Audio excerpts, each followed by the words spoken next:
Hello, everybody, and welcome to Meet My Pets.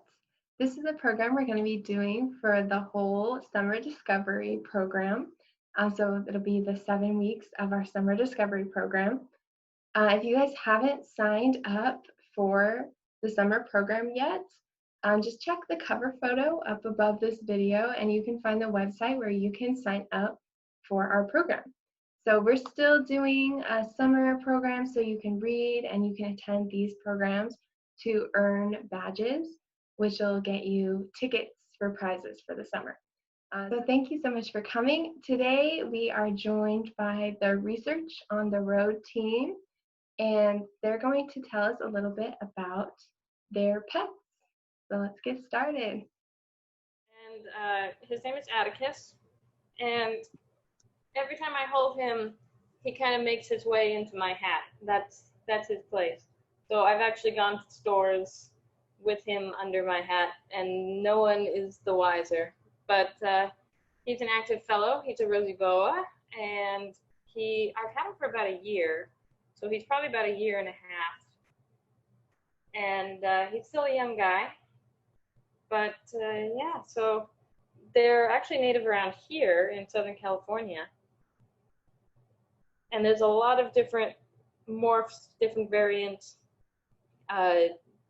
They can all look pretty different depending on where you find them, all the way throughout Southern California into Arizona, Nevada, New Mexico. They have a pretty good range, even down into Mexico. And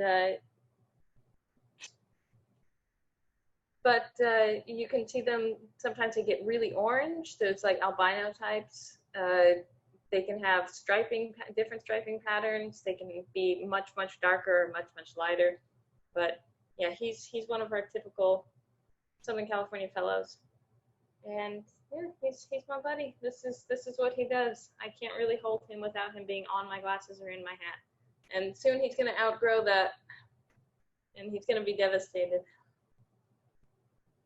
So, Daniel, you up? Yeah, I guess I am. So since we're talking about a bunch of things that were tiny and now are getting bigger, I guess I'll pull out mine, who is also very tiny, but will get very big in time. So mine is a beautiful little red-tailed boa. He is a male. I have yet to give him a name so far. I got him recently from a really good friend of mine, and he is just absolutely stunning. Look at that gorgeous tail on him, those beautiful markings. These guys do a great job of camouflaging where they live, which is, I believe, Central South America. These guys are incredible animals. Females will actually give live birth, technically. Ovoviviparous is the word that you're looking for. It's almost the same as like rattlesnakes. Now, this guy is really tiny. He's probably about maybe 1.5 feet long at the moment. But we have another one at the School of Loma Linda University, and her name is Charlotte. And she is an absolute sweetheart. But she's about 8-9 feet long. These animals get very big, and they can take down some very large prey. These guys are all carnivorous. When they're small like this, they probably eat on little small rodents, lizards, anything that they can get their little heads around, as well as maybe birds, because these guys do climb at times. And then once they get large enough, they will take down some larger prey, some pretty big mammals. Sometimes, unfortunately, cats and dogs if they get a little too close, but still, beautiful animal.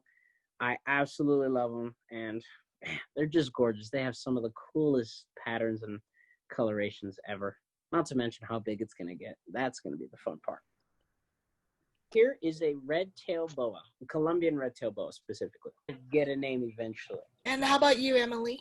My guy's Atticus, and so I think it's worth noting that both of ours are boas, Daniel, and that this guy will be a fraction of the size that yours will be when they're full grown. But they do both have the same trait of ovoviviparous reproduction, which is interesting. So vipers and all boas, and actually all sea snakes too, right? Yeah. Well, wasn't there a species that lays eggs? Well, okay, at least some sea snakes then. Well, all true sea snakes. It's sea crates that are the ones that some species lay eggs, right? Possibly. I know I remember in marine biology we did talk about one that comes onto the shore to lay eggs. Yeah, I believe that's a sea crate. I think the sea snakes are the ones that never leave the land. So I think you're right on that one. So, everyone, we have a website, and you can see the link in the bottom to this video. And hopefully on the website, we will have some pictures of the different personal pets that everyone has. So then that way we'll know, which belongs to who and what the names are for each one as everyone gets to know your personal pets. Is there anything else anyone want to add before we sign off here? I love snakes. Me too. Yeah. Thank you, everyone, for joining us. And please stay tuned next week as the Research on the Road crew will share another personal pet. Yes, we will.